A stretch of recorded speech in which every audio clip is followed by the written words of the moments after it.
Yo, what is up, guys? This is the Cloud9 podcast, season 2, episode 19. Yeah, my wife was having such aggressive sex with me that I actually ended up, hitting the end broadcast button on accident. That's pretty much what happened. But as you guys probably see, I'm in a different setting right now because I had actually moved and I'm in a different apartment now. The other one wasn't really livable anymore, actually. So the guy who runs the place basically said, just I'll put you in this other one, and yeah, pretty much I've been only here for like a couple days actually, and I've been enjoying it a lot. The League of Legends season for 2022 has kicked off. As you guys know, the LCS, the LPL, and the LEC, the LCK all have come back. It's been awesome, having all of them back actually, because watching competitive league is very, very fun, So in the off season, we were just pretty much like what's the best word that I could say? We're just, just chilling, relaxing. I haven't really took a break off from, yeah, this channel in a while actually. So yeah, so like I just needed a general break from putting out so much league content, but I've gotten a little rusty on it and I'm kind of mad about that. That's kind of why I'm, a little rusty on my explanations with like certain league stuff, but don't worry, it'll come back actually, because like the meta has changed a lot actually. The meta's changed quite a bit, like all the new junglers that people are playing right now. You have all of these. I mean, like the meta has turned into some fucking meta of just Victor and Corki, actually. So that's pretty much what it's like for the mid lane. Junglers, I mean, you have Viego, Jarvan, Lee Sin, Xin Zhao. What's up, Matthew? How you doing, man?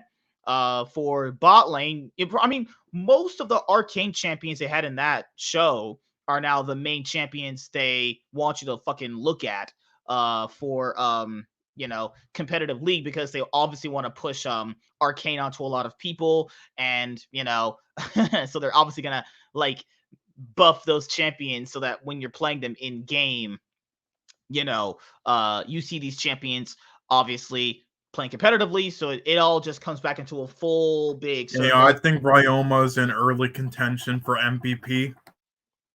Okay, so this guy's a crackhead. Okay. Warren can't be here tonight, guys. He has jury duty early in the morning. Trackhawk might be here actually later on. He's getting off work soon, actually. So that's just where they are. Kafta, I haven't got a chance to hit up Kafta in a while. He might be actually pretty busy. But just letting you guys know, the weekly recaps for the LEC and the LCS are coming back. They're gonna start next week actually. The person that I was doing them with, me and him have been able to like get a set day for it actually, which is going to be obviously on Tuesday. So yeah, I was actually going to do a LCS 2022 lock-in recap, but I thought to myself, lock-in's not that important, so I could just include whatever I want to say about lock-in obviously on here. So yeah, so like the weekly recaps are going to be based on the LCS and the LEC, just that, right? They're coming back next week. The reason why I didn't have a chance to do like the week 1 recap for the LEC 2022 spring split was because I moved. I was really busy this week, but next week you will see me basically combining the super week of the LEC 2022 spring split week 1 with week 2 actually, so that way we're all caught up going into week 3. The LCS weekly recaps will happen and begin when the actual split starts, because I just thought to myself, there's no real reason to do like recaps of lock-in. I mean, does anybody really honestly care? Like, I like these tournaments in general because I get to see, competitive League of Legends with LCS, LEC, LPL, LCK. Because I like I said before, guys, most of the content here is just going to be like the weekly recaps of LCS and LEC when there's a split going on. Then you also have the what is it? Yeah, channel updates every once in a while. I'll try to do like a channel update every now and again, like every other 3 months sometimes, just to let you guys know where I'm at. News videos will always continue. So like, let's say like we had that Reginald drama thing that happened. We also had like some players, obviously like you'll have this during the season, like some players wind up just like switching around, obviously. So I'll cover that. So like news videos, weekly recaps, and once in a while channel updates will be like your pre-recorded content. But you have this Cloud9 podcast consistently. There's gonna be dedicated shows to like the LPL and the LCK, not as a lot as what we do like right now when we're combining LCS and LEC, right? But once in a while, when I'm able to finally like catch up on all the games for like the LCK, I'll do a show based around that. And then we just did one based around the LPL. So whenever I get the free time to set up an episode for like the LPL or the LCK, you guys will see that just to add a little bit more variety, to the show. Cause I know like we mostly focus on LCS and LEC overall, but it's always good to just talk about those other regions to kind of get you guys why to don't know we do about what's one for the happening. Latin American League? I'm pretty sure I'd rather off myself and talk about that shit. Well, we need to support our Costa Rican team, Infinity. I hate this guy. So yeah, the VCS. We'll talk about them too, right? Yeah, just let's throw in the VCS while we're at it. Actually, this guy's crazy. So, yeah. So that's pretty much it. Once I wouldn't say once in a while. I'm gonna like yeah. Whenever there's enough to talk about with the LCK and the LPL, we'll have shows based around that. But most of the shows are gonna be based around LEC and LCS content combined, what you guys see right now. And then you have your weekly recaps. Once in a while, you get a channel update video from me, and then you have your news videos that'll happen actually. But yeah, I still am planning on doing that Reginald video, where I'm going over that other article actually, but that'll be up in like a day or so actually, But yeah, it's been awesome. But yeah, the Cloud9 podcast is going to be 6:30 p.m. PST every Monday moving forward. The reason why I couldn't do it this week is because I was actually just, moving. I was really busy. But yeah, 6:30 p.m. PST every Monday is when you get this show, actually. So you guys are gonna be getting, your standard content because, I can't really produce League of Legends content without League of Legends actually going on, and then you have to kind of wait and see what's happening, behind the scenes with a lot of teams actually. So, that's just pretty much what it actually is right now. But overall, I've been able to catch up on the LEC and I've been able to catch up on the LCS actually. So there's a good amount to talk about. With the LEC, I'm pretty sure we're just gonna start with that first. But yeah, I don't think there's anything else going on right now. That's in terms of like people would say drama in the community. There's no drama really happening right now. There are people that say that that no one really cares about lock-in. I mean, this is the thing is like the tournament is literally viewed, as a like Kespa Cup tournament. Like by the end of the year, any team that won like a Kespa tournament, right, is freaking, doesn't matter honestly.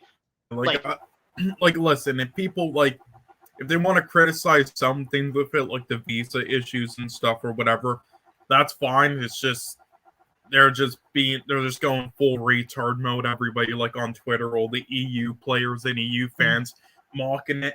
It's literally a preseason tournament like the Kespa Cup. You don't make fun of the Kespa Cup, but now when NA has their own version of it, let's meme that to death. It's shut the fuck up. yeah, like that doesn't even make sense to me when people do that because people have like there's been some big like how would I say, like there has been people asking for NA to have their own version of a Kespa Cup to see like, because it gives you the flexibility on trying out, like players that you would never have a chance to try out during the actual year itself because there's just like most people want to play the players that they bought in the off season. Your quote unquote players that you deem as upgrades, right? Most org owners want to play those 5 players. Most orgs don't want to play academy players unless like something happens where it's just not working out at a given certain moment in time. And then you also have to kind of factor in, maybe you can't get a player in at a certain moment because of like a green card issue. But like people have said, like lock-in doesn't matter, and I mean, like, what does matter then? If everyone keeps saying everything doesn't matter, then what does matter? Worlds? People say, oh, Worlds didn't count because like my favorite team didn't win. It's like, guys, this is what I would say. All of this stuff matters to a certain context, right? Because it gives you an overall insight on how these teams function to a certain extent, how they're going to be utilizing their rosters, and how they're going to actually be playing the game. Like, this stuff matters, but you have to kind of factor in what doesn't matter is TSM playing their academy roster, because we know when the green card issues eventually get somewhat fixed, then you have to kind of factor in that, you know, well, they'll be playing their main starting five. At a certain point, hopefully, at least by summer, or at least by like week 3 or 4 of the LCS 2022 spring split, they'll all be playing their intended rosters, you know. And like I said before, the other players that Team Liquid are using right now, what Alea and Yeon, they don't even look that bad, actually. You know, I could see those players, you know, getting starting positions, actually, you know, when, you know, potentially if a team falls apart in you know, in spring, or it doesn't do as well as it is intended, or you simply have the fact of matter of, you know, in summer they want to just buy the players from TL and just try them out for their main roster. But you know, when it comes to lock-in, it just gives you the nice flexibility of being able to try out players you just never would have had a chance to try out in the regular season. You know, and it's good for those academy players because, you know, let's be honest here, no one really watches NA Academy. Let's be honest here. The viewership for that is really awful. And people have always said, well, why don't you just play like another NA player? I mean, then teams will play them. And then people will be like, well, this guy sucks. It's like, it's always just like weird defeatist mentality with a lot of people, actually. I just don't get it overall with some of these people. But, you know, that's just how I see it personally. Like, just I wouldn't take the results of lock-in very seriously. It's more or less so just about looking at the play, the overall team cohesion of some of the teams. But then you also have to factor in with some of the teams, you know, since they're not running their full intended roster, you have to kind of just take the results with a grain of salt, actually. You know, fun fact, Team Liquid actually made the finals of every single tournament last year and only won one of them, which was lock-in. No, they won 0. We don't count preseason tournament. Fuck off. The only tournament they mattered, the only tournament that Team Liquid won last year, because they made the finals of every single one of them, was lock-in, and they only won lock-in. And, you know, I'm pretty sure, you know, Alfari didn't come over to NA just to win lock-in. Like, if Alfari... Even that was his goal, to win the inaugural lock-in tournament. Fuck her! Hey, Alfari actually has a trophy. He won the LCS 2021 lock-in tournament. There you go. I cannot believe Fudge in that state almost won lock-in. They made the finals with Fudge practically kind of running it down. Almost reverse swept twice. No, actually 3 times, because TSM the first game in the quarterfinals. Holy fuck. Yeah, like Alfari, he actually won lock-in last year, but you guys know, like, Alfari didn't come over here just to win lock-in. That's the thing. Like, even me and my friend were talking last night, and he was talking about, well, spring doesn't really matter. Spring would have mattered to Alfari. If Alfari won the LCS 2021 spring split, that would have mattered to him, because he hasn't won a official trophy. You know, like, spring, I would look at it like this. Spring matters if you haven't won anything as a player, right? So it's a pretty big morale boost for your team, actually. You know, and that can be good. You know, winning that trophy in spring could be a really nice solidifying piece that goes like, okay, what we worked for mattered at this moment in time. And then you get to go to MSI.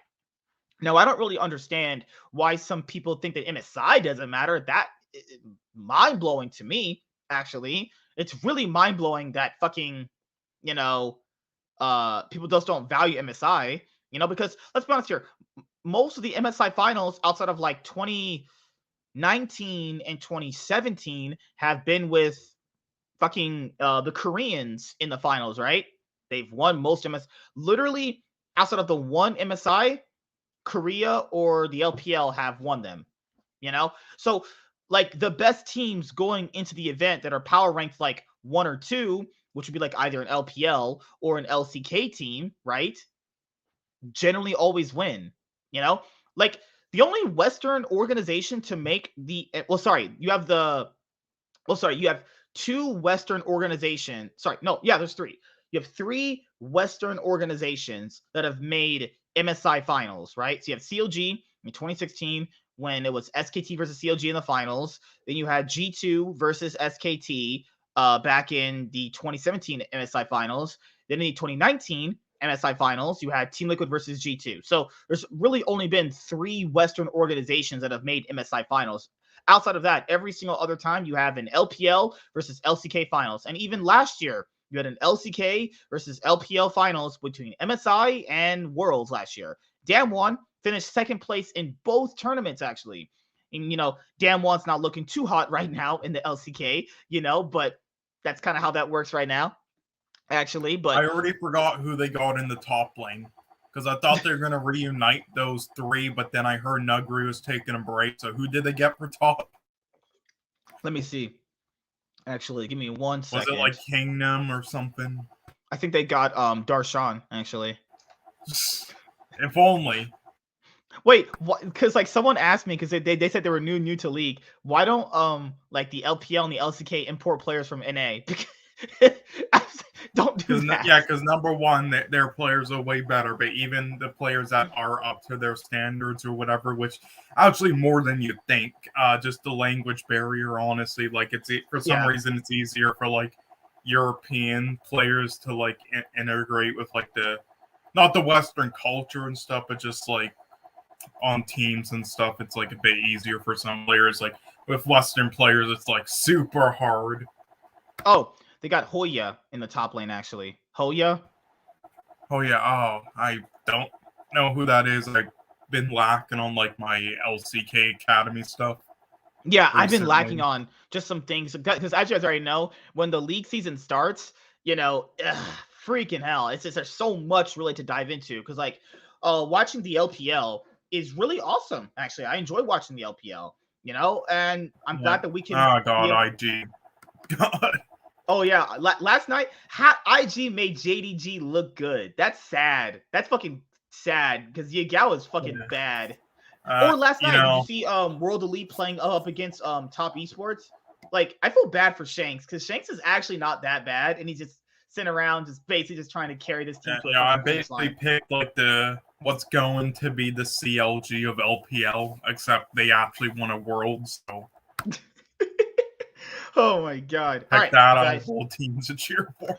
God damn it! Let's talk about the LEC. So the LEC 2022 Spring Split kicked off actually this past week, and let me get you guys this. I don't think I. Okay, actually, maybe I. Hold on. Did I? Okay, never mind. I actually did watch the Fnatic game, I believe. Yeah. I watched pretty much everything. Now I'll say this: I don't know if I remember every single exact moment, but I can tell you a lot about the teams actually to a certain extent.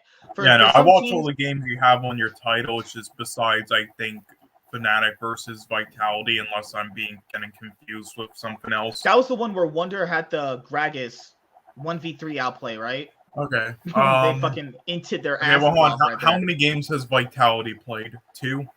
3. 3, okay, then I don't think I've watched, because I watched Vitality's other losses, but I don't think I've watched their third or whatever. Okay, so here you guys go. Let me give you guys this right now, actually. Yeah, this is going to be new for me. I haven't watched it, but... Okay, so the LEC 2022 Spring Split kicked off. They had a super week, actually, because, LEC is big on their super weeks, actually.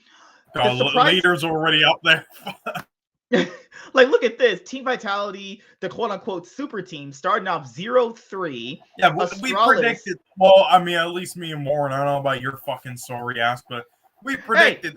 We knew they would at least be good still, like B tier, and they will be. They just need some time, like Percy, some time to immigrate here again, like get that feel going again, but they are fucking grossly overrated. Like, come on, Selfmade has issues, Alfari had issues, Perks had No, I issues. agree. Yeah. Carzzy is grossly overrated. Labrov, though, Grossly. great. This man's using big words tonight. Grossly Like, overrated. yes, I don't understand the hype of Carzzy. Like, he has great mechanics, sure, but so did Caps, and he was still had no brain.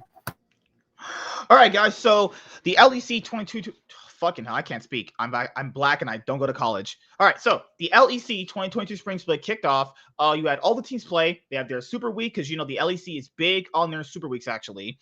Fnatic starting off 3-0, Rogue starting off 3-0, G2 Esports starting off 2-1, Mad Lion starting off 2-1, Misfits Gaming 2-1. XL 1-2, SK Gaming 1-2, Team BDS 1-2, Astralis 0-3, and Team Vitality 0-3. So one of the most disgusting games I have ever watched in my life in terms of League of Legends, I've been watching a lot of games my whole life, well, more my adult life actually, was the SK Gaming game versus Mad Lions. That was fucking awful. That was terrible. Holy shit. But I'm pretty sure you guys want us to talk about Team Vitality because like they were the quote unquote super team that started off 0-3. Now, let's make this let's break it down, right? Okay, so this is only going off week 1 results because I know everyone likes to freak out when it comes to week 1 results. And yes, they played really bad in their games actually. They played pretty fucking who's bad their coach actually. again?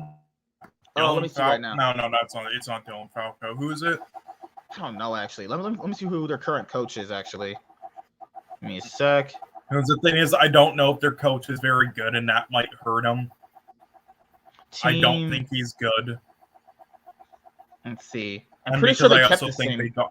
I also think they got the coach late, so. Also, the thing here with Team Vitality, people need to factor in is, head Taz. Coach Mephisto, what? Taz wait, is removed from head coach. Oh. Yeah, it's Mephisto, whatever. Mephisto is their head coach, actually. Mephisto, I'm bad at pronouncing. I said Mephisto, what the fuck? Good God. Holy shit, anyway. You need to go back to school. Oh, can you click on that guy? I want to see his, like, resume. His resume. Also, sorry, guys. Yeah, Sean's fucking fan is louder than my fucking wife in bed. Yeah, you don't Holy be racist against fans. What the fuck? You hate your fans now? Yo, yeah. Oh, yeah. Oh, what's up, Fujin? Oh, you're fine, dude. You're fine, man. We just started anyway. Benjamin, what's up, man? These NA imports are not showing up in Vitality. Yeah, but that's the thing, though. Literally, like, last year and this year, I think there were, like, equal or more, like, players, even though they're all EU players going back to the LEC instead of LCS with European players. So you can't really say that argument as much. So this is Mephisto's resume. Crew Esports Club, Euronix Gaming, Dark Passage, ROG Esport, Fnatic, Vitality.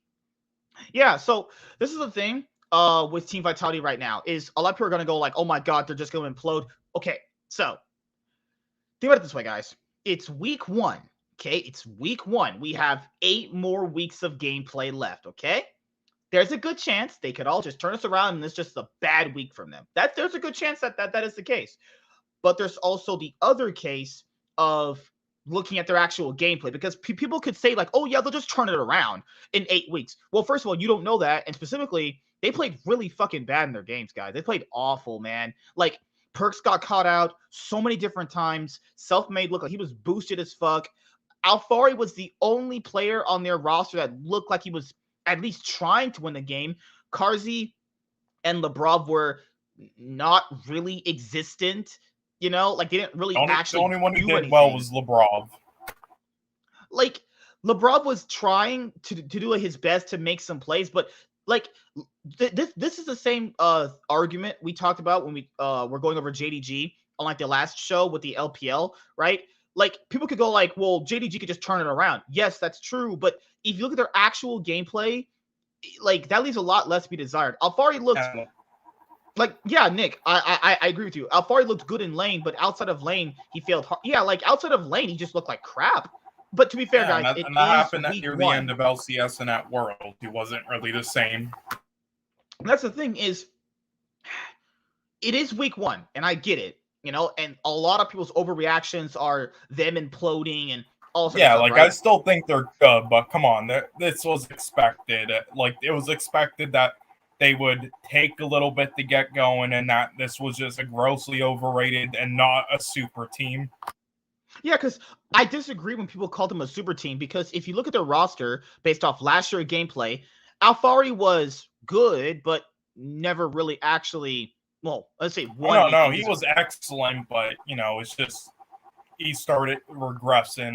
Whether that's like management issues or not, whatever. But also, Yeah, we there's know like that he. there's even though he's like the best lane-in top laner in the West and one of the best top laners like overall, like Mhm. there's this issue with him. Like it seems like on teams where it's just like it's not a coincidence that he always gets like put on these teams that get like 10th place or 8th place. Like, come on, it's not a Well, coincidence.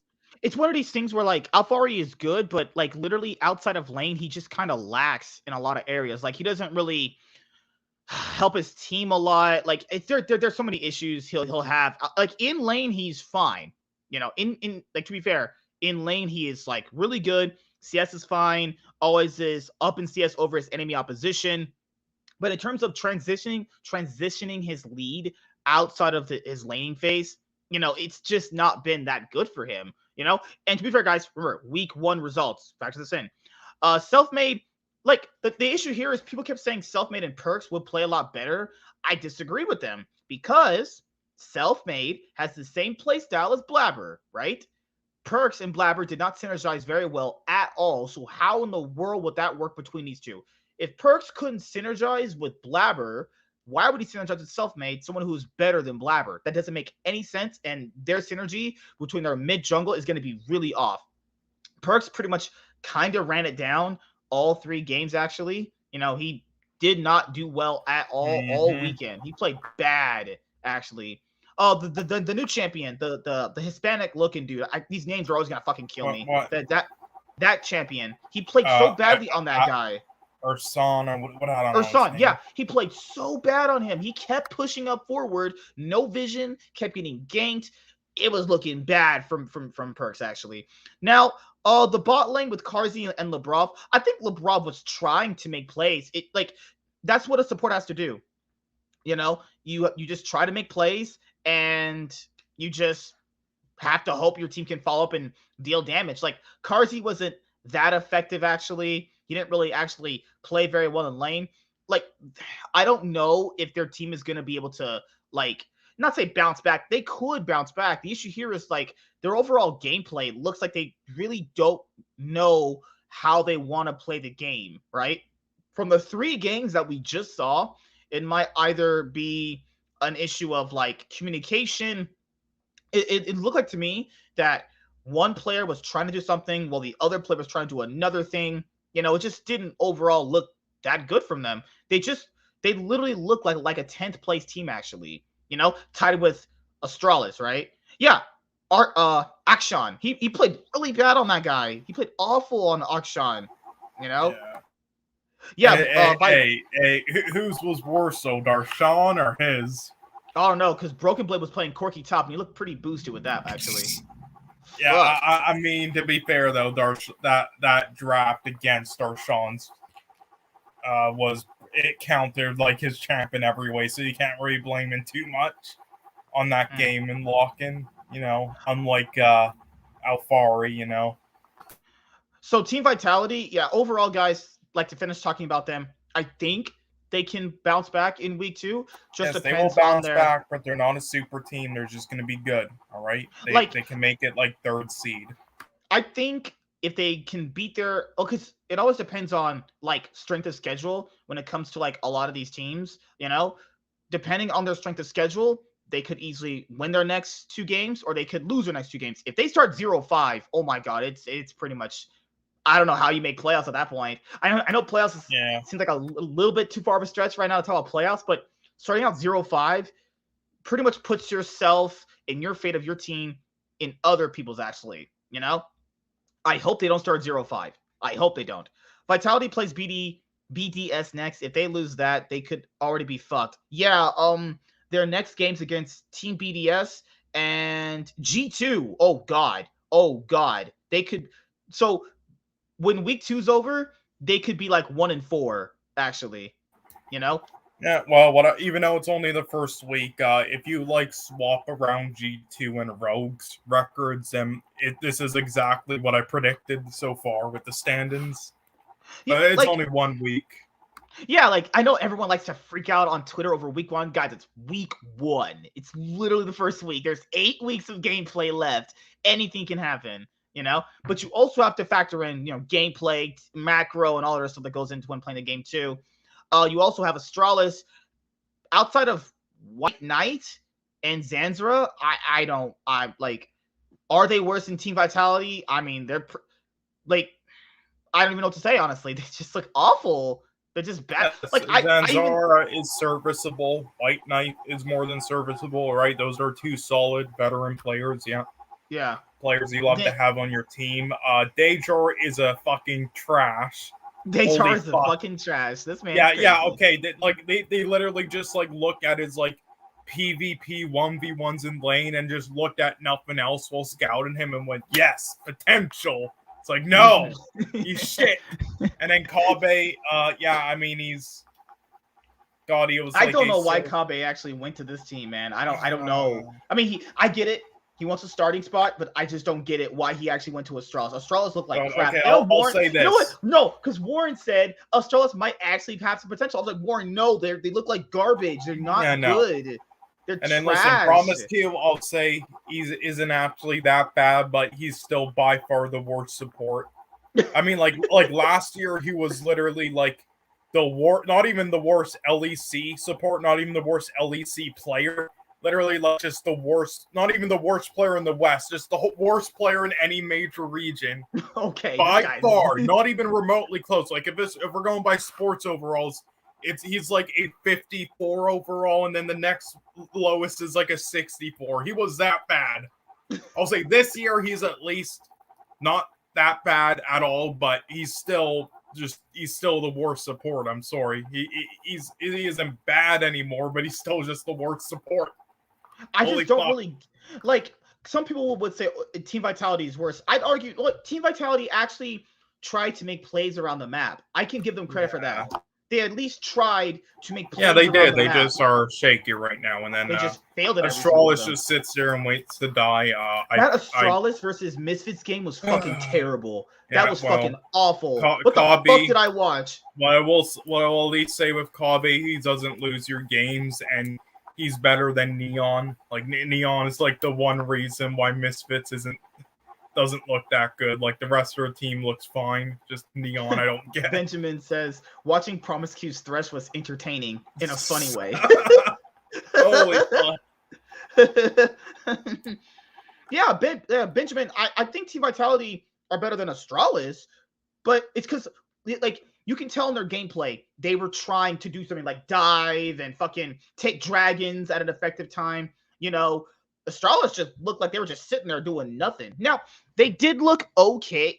They tried to fight G2 on a competent level, but that didn't work out because, G2 just had the better players and they're going to win outright.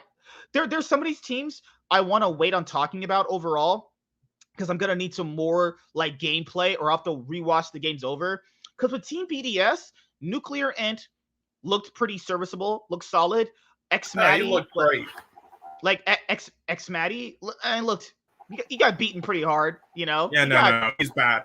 No, X-Matty, he's literally only there because he got carried by Target Moss, all right? That's the only reason he's in LEC right now. Thank you, Nick. Literally. Yeah, I don't know how XL threw against BDS. I was going what the fuck did I just watch? I look like fucking garbage. Yeah. Adam's trash and X-Matty's trash. The other three are fine. I don't know if Adam's trash. I wouldn't say okay, that. Well, not trash, but still not good. The other three, though, I don't mind. Adam is about as good as I thought he was on Fnatic. He's just a relatively maybe above middle of the pack top laner. That's just kind of how I think of him. Yeah, no, X-Matty's only here because of Target Moss. He's dragging down the whole team. Guys, I know Warren likes SK Gaming, but I'm sitting here going no. I don't. Treats, it's literally just Treats and Gen X. That's All it is. No, Like treat Gilius is pretty solid, but he isn't like great. solid at throwing that last game. We're not Jarvan game where he was running around getting caught out every 5 seconds. Oh yeah. Sometimes that's what happens with Gilius. Whatever. But he's solid though, and yeah, Genax is great, and Teresa's great, but I'm not a fan of their ADC or mid. So yeah, that's why I predicted them low because of that, and also just because of in comparison to the rest of the league. I'm sorry. Like they never really ever field a truly competitive roster. They hope to find like decent, good rookie players, and then it just pans out for them. Hey, what do you mean? They did with Blue. I don't know why they let him go. Oh, dude, Blue was fucking better than Faker. What are you talking about, man? Blue is the best, man. He won 3 worlds. Okay, that's insulting the Blue. Faker's washed up. All right, you need to compare him to Chovy. Guys, when I show you this Mad Lions versus SK Gaming game, holy motherfuck. That was worse than a Clown Fiesta. That was just donkey shit. XL, okay, this was about XL, because I know Sean wanted me to talk about them. I don't think how would I say this, though? They know how they want to play the game. They have a game plan going into the game. They know what they want to draft. Those are all great things. Actually, in the game, it never pans out their way.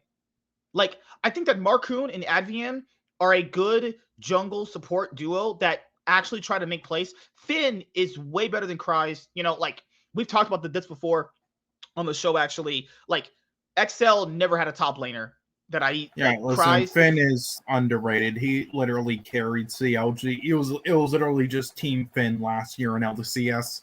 All right, he's rock solid. But just in comparison to the rest of the tops, though, he isn't that good. Sorry. It's the thing with XL is like, I liked how their roster was performing in the games. It just never panned out their way, and that could only just be week 1. Actually, it could only just be week 1. They could have this all figured out by week 2, or they could clean up their gameplay in week 2. I get it. But I don't think they're as bad as what people made them out to be on Twitter. I think this team actually can finally make playoffs. I think overall. I think this is a split. They make playoffs. Hopefully not. I think. Because by how they were playing in week 1, it looked like they were playing pretty competent. They just are very, very bad at actually making clutch decisions when it mattered and towards like actually taking Barons and getting Dragon Control and Vision on the map. Misfits, I can't really talk about them all too much. What I say is this. They look like they're just scared to do anything overall. Like, against who they play against? Astralis? Okay, against Astralis, they're going to look good because anybody's going to look good against Astralis. That's just by far, that's not a plus for them, right? They're going to look good against Astralis.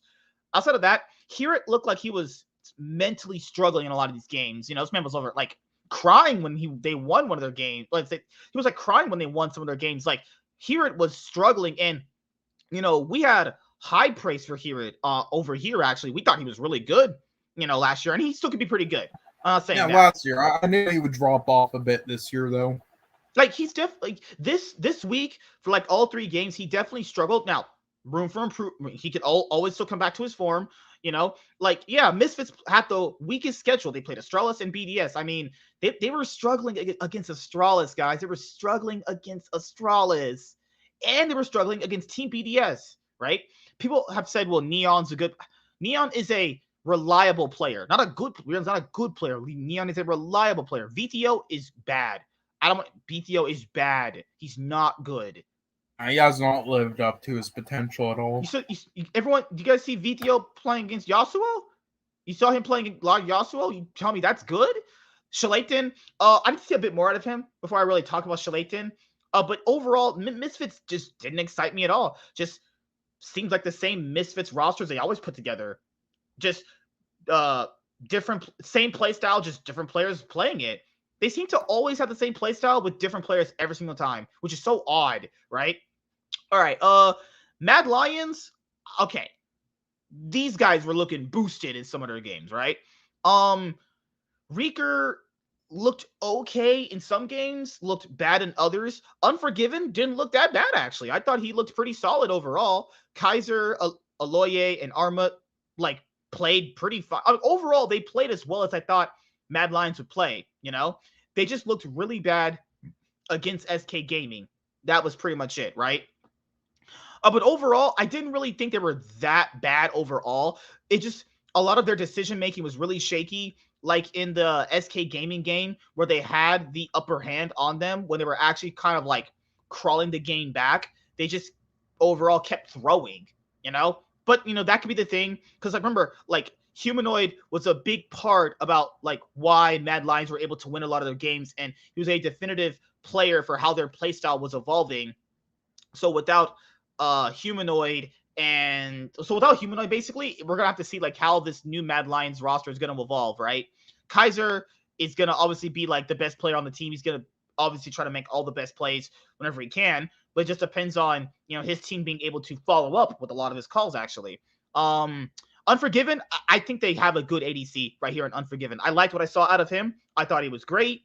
Even in the SK Gaming game, he was like 10-2 and 18 overall. So I think they have honestly, I'll say this right now. I think they have a better ADC than what they have with Carzzy, and I think they downgraded in mid. Now, having their downgrade in mid is going to be an issue you'll have to look at maybe later on, but we'll see how it, plays out for week 2, actually. G2, my boys, G2 Esports. Flact and Targamas didn't look bad, actually. They looked like a pretty solid bot lane overall, and they weren't solid in the way of like, okay, they're solid because their enemy opposition was bad. Flact and Targamas looked pretty decently good, actually, to me personally. They G2 lost to Mad Lions, right? So they didn't look that good against Mad Lions overall. But I did enjoy what they provided. Broken Blade and Yankos. There was this game where Broken Blade and Yankos were like, I think it was up against Excel, or they were up against another team. When they were like in 10 at first? They were on the top lane, and they were like were together. They ran it down, and top lane if they got Baron. Yes, on Corgi. Yes, I remember that. Yeah, that was that was like I believe Excel. I believe it was. Mm-hmm. So Caps, he looks competent right now. That's the best thing I can say about Caps. He looks competent right now. It's the best thing I can say. Like overall, I think a lot of people had some questions about how the new G2 roster was actually going to perform overall. I think it's hard to say right now what their real high ceiling is, but I don't think people should be worried about them being a bad team. It looks like when they got Flact and Targamas, they knew that these were the pieces that the team overall needed for them. Rogue surprising everyone, because Rogue actually, like I was very critical about Rogue myself when we did our preseason power rankings actually for the LEC 2022 spring split. I just honestly thought that moving out very key players like Hans Sama and Inspired was going to be a big detriment to how they want to play the game. But, Malrong slid in and is playing perfectly fine. Comp slid in, and Comp looked like the best player in week 1 for the LEC. Not even joking. Comp looked like a really good ADC for week 1 overall. And most of their games were pretty clean from Rogue, actually. They were winning a lot of their early games. They stomped a lot of their early games. They're going to fall off, though, probably. You think so? I think I mean, I would like it if they didn't, but I don't know. I feel like they're going to fall off again. I don't think Malrong is going to stay this good. Like, Malrong slotted in and played pretty good for what Rogue needed overall. Yeah, no, he's good. I think Comp's going to fall off, though. Like, Comp played, like, if someone asked, like, who'd be your MVP of, like, week 1 of the LEC, I'd say Comp. Comp played pretty darn good, actually. Trimby looked like he got a lot more comfortable with how he wanted to make his engages. Like, Rogue are always going to be a good regular season team. Like, if they finish like 14-4, I'm not surprised. They traditionally always do very well in best of ones. It only just comes to best of 5s where they kind of just fucking fall apart, So I hope that they can keep up this level of performance, actually. It's kind of hard because, like, who is Rogue facing this week coming up? They're facing Mad Lions and they're facing BDS. So there's a good chance by how they're playing right now, they could easily finish 5-0, actually. Fnatic is playing Astralis, so that's a pretty big stomp right there. And they're playing against Misfits. So yeah, Misfits and Rogue have a very good shot at finishing undefeated in week 2, finishing 5-0. It's very possible. Very possible. Fnatic, I mean, Fnatic looked as good as everyone thought they were. I mean, like I said before, they won the offseason. They have the best roster on paper in the LEC. The only player that I'm still skeptical on and will still be skeptical on until I see some consistent top level gameplay is Razork. You know, Hylissang and Upset played good. Wonder played great. A little bit over aggressive, but it's fine. Happens with top laners in general. Humanoid didn't look as clean with Fnatic, but this is his first time on a new organization since like 2019. So, it'll be a bit of time before he like pretty much like slots in back to how he wants to play the game. I hope how Humanoid wants to play the game doesn't like directly conflict with like how Fnatic traditionally like to play the game with like their past roster iterations. But the only guy that I was super skeptical on was like Razork, and he looked okay overall. But I'm just not really hyped on like why people honestly think he's like that good overall. Just to me personally. But what do you think about Fnatic, Sean? Actually, but yeah, Hylissang was definitely stopping everyone. Team. I think it's just they're a top 2 team. I just think that if as long as Flack's hands don't fall apart and Caps wakes the fuck up, then G2 can be better. Yeah, that's the thing, guys. It's just Razork could like just basically make or break the team. That's just how I personally see it. I know people are gonna go like, well, what's so bad with him? He's just not that impactful in the game. You can see it. He's just not that impactful. Like most games they weren't through him. Honestly, I'm just saying most of the games they won were not through him. I'll say that right now. Let me bring up the match of the week, Ash, because everyone's like, match of the week. Don't worry. The LEC had a match of the week, and it was between Fnatic and Team Vitality. Actually, give me like 1 second. Let me bring it up for you guys, actually. Because Vitality was looking pretty darn fucking boosted in a lot of the games, actually. Give me a sec. Yep, Team Vitality versus Fnatic. And this week, and this year, moving into the show, we'll actually be going over some of the comments and a lot of these like big highlight games, actually, because it's always good to hear what people are saying about some of these teams, actually. But yeah, Team Vitality and Fnatic, match of the week for the LEC, because, you have all the storylines converging, Perks coming back to the LEC to prove that he definitely can be the king of the LEC like he used to. Wonder moving on to play on the rival org, which is Fnatic. Humanoid moving on from the team that won back-to-back titles in the LEC last year. A lot of converging storylines in this, actually. And you get the 1v3 outplay of Wonder right there. He did pretty good on that. Like, Vitality definitely played that dive really, really fucking bad. Like, look how they play this shit. Okay, why is Alphari tanking like every single... He's taking 3... He take like 1, 2, 3, 4... Like, 4 or 5 turret shots right there. Selfmade's like, I'll just fucking die right there. And, Alphari's like, okay, I can't tank anymore. Perch just brain explodes and just kills himself right there. Holy fuck. This is okay. Sean, did you want to see your brain melt, like actually? The Contracts turret dive in Academy. Oh my god. You guys want to see this again? Because Alphari, here's just what I think. They have to jungle the aggro because someone's like, well, why didn't Alphari just constantly take all the turret shots? Because turrets do more damage the more shots you take. So after this turret shot right there, if he took another one, he would have just died, right? So he can't take anymore. Selfmade can only tank like 1 or 2, and Perks did not jungle it right. Like, it was just a mis-jungled turret dive overall. Maybe Alphari played it a bit wrong, but, once you see a play like that, it's over. Once I saw that, I was like, okay, Fnatic's gonna win. There's no way possible that they can't win this game. Their top laner just outplayed 3 people in 1 dive. There's no way there's no way Vitality should win this game. And Perks and Selfmade were just fucking, I don't even know what to fucking say. They just looked bad. Overall, they just looked bad. Wonder basically missing his Ragus cast right there. Pretty much sealed his fate as he was gonna die. Overall, Yeah, like Nick, I agree with you. If you space these two out, they just misplayed the dive. I don't. Maybe it was Wonder outplaying them, or maybe it was just about them just misplaying the dive. I think it was just pretty much that. Wonder outplaying versus them also misplaying the dive a lot too. But yeah, Sean's brain exploded when he saw that. You could tell like when Sean was watching that live, his brain just exploded. He's like, I'm not. No, just gave me flashbacks of the contracts clip. If you saw that. And it was like what in the academy like last year, right? Well, it was before he got called up on 100 Thieves when Medios, I inted remember and that. he raged out on Twitter. Fucking It awful. was like when he tried to dive him with like a teammate on Deuce in top lane on Lee Sin. Do you remember that shit? Oh my goodness. I'll have to watch that later on because I remember that actually. So Vitality, you could tell they're better than Astralis by how they're playing the map right now. You could tell they're better.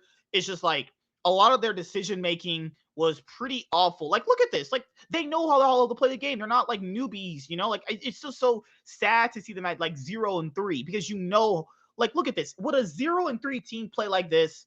No. That's why I told people they're not bad. They're not like truly shit. It's just like the overall gameplay from them just didn't look good. Like, they're taking turrets, they're diving, they're moving around the map. Just a lot of their team fights look fucking really suspect, actually.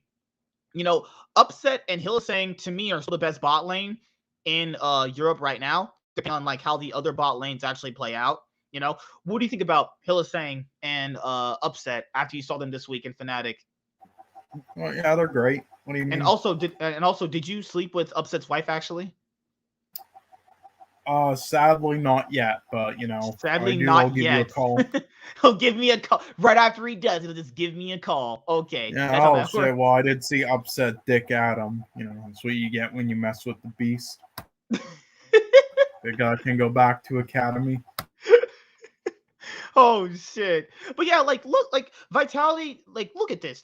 He gets 2 kills right here. They invade, they place more vision. Like they're actually playing like this is probably the Vitality we'll see in week 2 when they kind of just work out all their kinks actually. Like this wasn't the cleanest game from Fnatic actually, even though they have the best roster on paper overall, but it's just how these games go. Like, sometimes there'll be a team who will do really well at like right now in the game where they're 6,000 gold ahead, and then they just kind of just start throwing it. Like Lebrov getting decently caught out, but not really getting killed, And then, you have a Jhin sniping him. So that's just how that works right there. Like, it's one of these things where like a lot of supports get really criticized for how they're playing the game, but you have to make these plays as a support. Your idea of a support is to go in and engage. That's how you're going to be playing as a support, going in, engaging, and hoping your team has follow-up damage, actually. This would be like the only non-clean game Fnatic played. Like, it was more or less about Vitality throwing than anything. Because, look at this, like, there's 6,000 gold ahead. Razork why would he be right there? Like, that's what I've told people. Is like, Razork would be like the end-all, be-all of how the roster would not be able to play good. It was like 50 health, and he's like next to a fucking Renekton with stun up. Like, what are you doing? Vitality starts the Baron right here because like what's been happening in the LCK is like people have been using the Jhin fourth shot to steal Barons and Drakes. When I saw that happen in one of the LEC games, I was like, oh, that's interesting. It's just another way of how you evolve doing Baron. Another thing you have to account for actually. So they already killed off Lebrov. Alfari just is like, I'm Super Saiyan. I'm going in. And the team has no follow-up damage actually. Yeah, like I didn't really understand why they put Hylissang on Zilean. I just didn't really understand why they would do that. He didn't really play that well on Zilean, though. I'll say that. He didn't really play that well on Zilean. But this was part of the game where Fnatic started to come back. I don't really understand why they chose to fight them right here. I'm not a huge fan of that. I'll pick anymore. I'm not a fan of Zilean support. Does Zilean remind you of like Mike if he was like an actual old man with wisdom? Sort of, actually. But no, like I absolutely loved Zilean support in the past, but now I don't know why. It's not very good anymore. It's like if a team wins with it, it's not because of it at all. It just like look at Razor just getting carried in this fight. Like, come on, people. Look at Razor getting carried. Isn't great. He is Razor is not good, dude. Look, Selfmade actually just beat the shit out of him all game, but it did matter because his team's brain just fell apart. Actually, why would like this? Is the thing is like the only reason why Fnatic have a chance in this game is literally because that Vitality just threw all their leads, and now If you guys actually love Fnatic's composition, right? So I can see why they have. I don't even understand why you have Zillion in this composition, because like, who are you reviving or speeding up that'll actually like, make any difference? I mean, I understand speed up the Gragas. He body slams, right? What's the combo? Body slam, flash cast, right? That's the combo. Speed up Gragas, body slam, flash cast. That's what you do. Then you have like, you speed up Razork, which is fine. Like, I get why they have Zillion here, but I don't think it really complements the composition overall to like the highest extent. You know, maybe they have another reason why they picked it. I'm just not really too sure why they overall have the Zillion pick, because it only offers such niche use of just speeding up the enemy champions. That's it. You know, of course you can revive one of them, but like, I don't see the much value in reviving one of those champions specifically. Vitality's comp is better, you know. Renekton does very well into Gragas. Kiana into Viego. To be honest with you guys, I haven't really played that matchup personally myself a lot, but you know, the way Selfmade played it, it looked like that it's a decent aggressive counter to Viego, actually. You also have Perks on Twisted Fate. I mean, Perks has been pretty much running it down for like quite a bit of time, actually. So, you know, I could see why they gave him a Twisted Fate. And Twisted Fate does pretty well into LeBlanc overall stun card when she jumps in or distorts back stun card. Such easy value on the map. He just pretty much ults in, stun cards, simple execution right there. Jinx and Rakan is fine to pick overall. Because Jinx does decently well into Jhin. If you lay out your chompers, you have decent range against him. Rakan against Zillion. I get why they pick Zillion, because Zillion is a decent counter to Rakan, actually, because he can't really jump in, because you can be able to just double bomb stun him, actually. So I could see why Fnatic picked Zillion, but you know, I just definitely think Vitality's composition is better. I think they just played the fucking comp bad during the mid game, because they were winning. Their composition was winning. It's designed to do that with these early game champions, and you have the Jinx for late game scaling. I get it. Then how in the world does these guys just start Baron, then they get Baron, then they over-aggress and fight them, then they lose, and then fight Fnatic's like, well, my composition works better late game, because Fnatic's composition plays better late game with your Jhin getting sped up, with your Zillion. Those Zillion bombs late game are going to be disgusting, actually. He might as well just be a secondary carry at that point. Kazi getting caught out under the turret, and so was Labrov, and at that point, Fnatic are now starting to take over the map, and there's nothing they can do at this point in time, because Fnatic's composition comes more online right there. Fnatic take Baron, and at this point, yeah, this game is over. Match of the week, my ass. And I like Team Vitality. I like them, but it's just, when you're playing like that, it's one of those things where I can see why they went 0 and they lost the next game, actually, because this was a game they were ahead in, they were winning, they just pretty much flubbed how to really transition their lead into getting a Baron and more turrets. Carzzy just basically just getting absolutely destroyed. Carzzy did not look good in this game, actually, at all. When has he ever? Not really, overall. I'll say that. Wonder played great. Like, most of the Fnatic players played fine, other than fucking Razork, in my own personal opinion. You know, right here they're taking Dragon, and they can't do anything. Great play. This is a great play by Vitality. Yeah, just watching them take Dragon and running away. Is that yeah, they learned that from Cloud9 with Perks. Humanoid, because someone's going to be like, well, why was Humanoid there? Humanoid will always push side lanes. He will take a early aggressive mid lane champion, you know, and then fucking push side lanes. Hold on. Perks is going to make a great move here. What's Perks doing in here? I haven't got a chance to watch this game. No, I did. Sorry. I haven't got a chance to watch it in like more than one time. Yeah, this is a great move by Perks. But look at what Alfari's doing. He solo kills the ADC. Then Perks is getting... Okay, there you go, Perks. Yeah, look how much damage this guy's doing. Hell yeah, dude. Yeah. Carzzy somehow is away from his team. Somehow, some way, he is above his team. And Alfari is below the team. Like, I just don't get it anymore, you know? My brain is fried. So let's look at this team fight again from the very beginning, okay? I'm fried from watching this. Okay, so you have Alfari, he stuns Wonder, he gets the damage onto him. Lebrov could right now jump in, which he does. They almost kill Upset, and then Alfari finishes them off. Karzi is somehow not able to do enough damage to Razork or Wonder, but to be fair, like, they could easily just jump on him and kill him instantly. And then you have Alfari just all alone. Perks just running away with his cards, just dying. So yeah, Fnatic definitely played out the team fights better later on in the game. Their composition works better late game anyway. Team Vitality's comp had to work the amount of time that was in the game when they were winning, because if they don't win at that moment in time, or they transition their lead to a bigger gold lead, then it doesn't matter. Because like right here, some part in the game when they're actually like getting ahead of them, right here at this moment in the game, as you see right here, this 21-minute mark, this is when their composition is supposed to take over the game. Because right there, you have a 6,000 gold lead. Their top laner is able to pretty much just solo out anyone if he wants to. Like, they can't match him in a side lane. You have Kiana, who just basically one-shot any of the squishy carries like LeBlanc, Zillion, or Jin. And this is the part of the game where they're actually the strongest. And if they don't actually transition at this moment in the game, it's just over. Because Fnatic's composition, as a late game composition with decent early game prowess, can definitely overpower theirs. They knew they had to win this early on because they couldn't win any teamfights later on. Twisted Fate's not going to be as useful in teamfights as LeBlanc, who could just double chain someone and instantly just single them out. You know, it's just how it's going to work.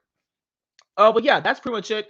If you guys want to watch the best game of this week, it was definitely between SK Gaming versus Mad Lions. Am I right? Right, Sean? SK Gaming versus Mad Lions right there? Shit. Oh, shut up. Holy shit, guys. Yeah, now let me reread some of the comments there. Let's see what some of the community is saying. Yeah, I was skeptical about Wonder, but you know, he is rebounding, yeah. Though, by the way, I was skeptical about Wonder, but if anyone could get him back to his old self, I was sure it was going to be Yamato, and he did, it seems. Yeah, okay. Yamato, baby. Yeah. The legend, right, MSK? Hello? If Wonder starts being a machine again, Fnatic could easily be a world-class team when their synergy will be on point. For now, they clearly need to work on a couple of things, but this is very encouraging. Their ceiling is out of the roof. Well, I mean, their ceiling need to work on Razork. They need to, like, do some brain surgery with him.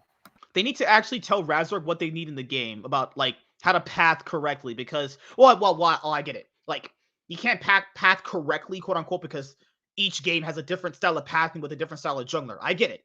But the way he played was not... Fnatic won... What they need to do is they need to, like, import Bo and just, like, pretend like Razork is actually playing. That's the thing, is, like, their ceiling is as high as how Razork can be, right? As good as Razork will ever potentially maybe be, is how good they're actually going to be. Fnatic want to win trophies. And if they want to win a trophy, if they want to win the spring split, because remember, Fnatic hasn't won a trophy since 2018. It's been quite a bit of time, actually. They should have won, like, 2 fucking splits in, like, 2019, but they fucking choked. Get the fuck out of here. They got stomped by G2 in that spring split. Get the fuck out of here. Summer.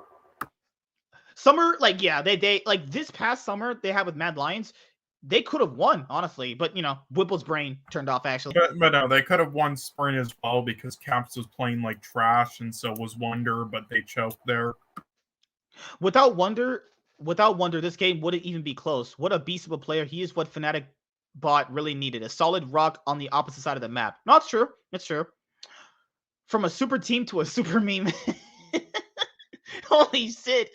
It seems Vitality have a bit weaker late game than anticipated. Yeah, their early game looked fine in this game. If they can get a really good early game like that and perfect that down, they'll be a really scary team.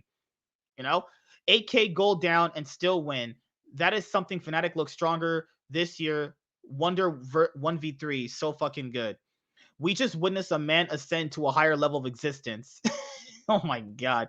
And Perks wanted Karzi over Reckless. Yeah, Perks said he actually would never be on the team with Reckless. Oh my god. Perks' ego really wanted Karzi over Reckless. Is that true? I think Vitality cannot afford Vitality can afford Reckless. Get the fuck out of here. Perks said a bunch of times that he wouldn't play on a team with Reckless. For a reason. There's a reason why people won't want to play with that guy. I'm just being honest. I don't blame him at all. There's a fucking reason. All right, like, and I say that as a Fnatic fan. Well, sort of, all right? I'm kind of getting tired of their shit, but I'm still sort of. I don't really He have like a supports him main because team in EU.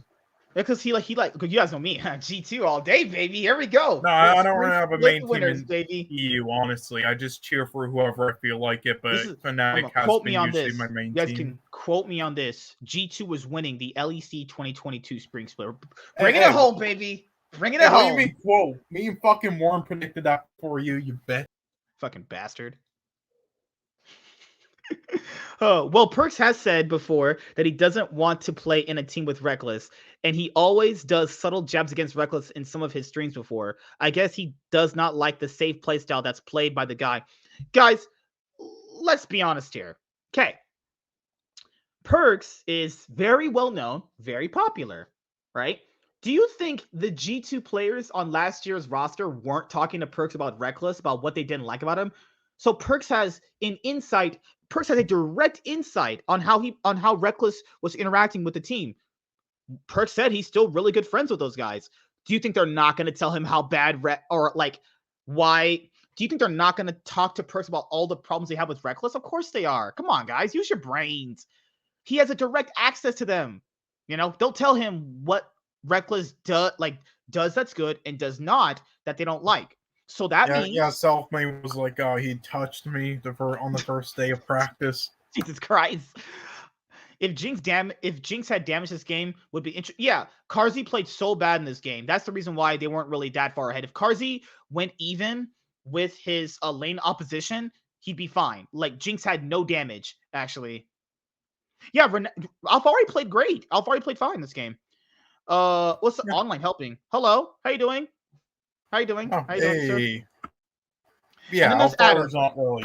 He needs to work on things, but he's still good. And so is Vitality Super Team goes 0-2 for week 1. It could be worse. They could be 0-3.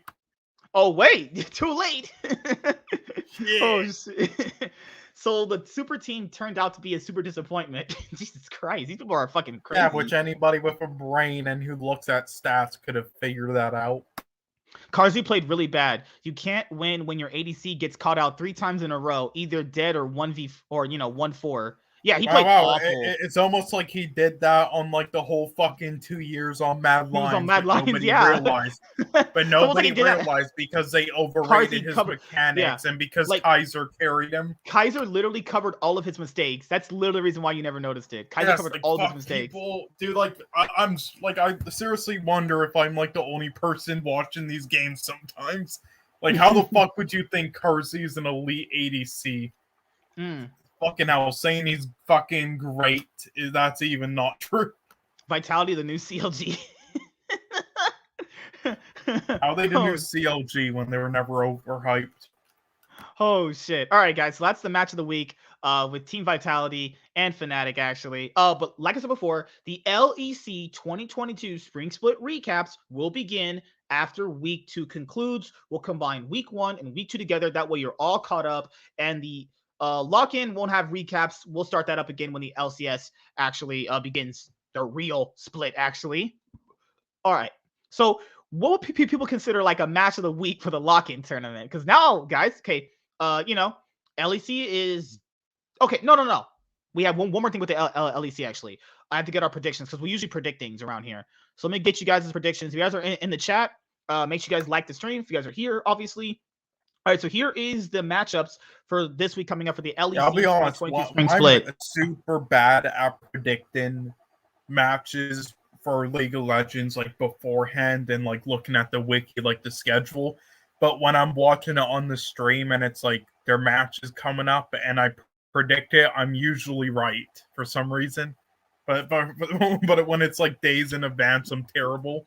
All right, so you have so Friday. Kicking it off, match of the week, baby. Misfits versus XL. That's what we want to watch, right? Oh yeah, I'm gonna go with. I'll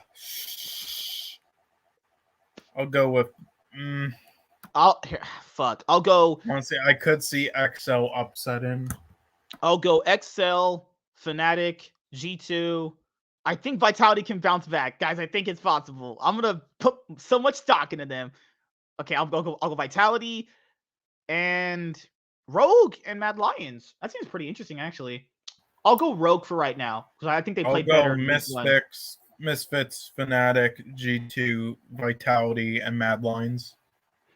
All right, so Saturday, yeah, I forgot the guys. After Super Weeks, it goes back to just Friday, Saturday games. I could see XL upsetting though. Misfits. SK versus so I'll say XL, Mad Lions, Rogue, Fnatic, G2 versus Vitality. That's gonna be the match of the week right there because you have Perks versus G2.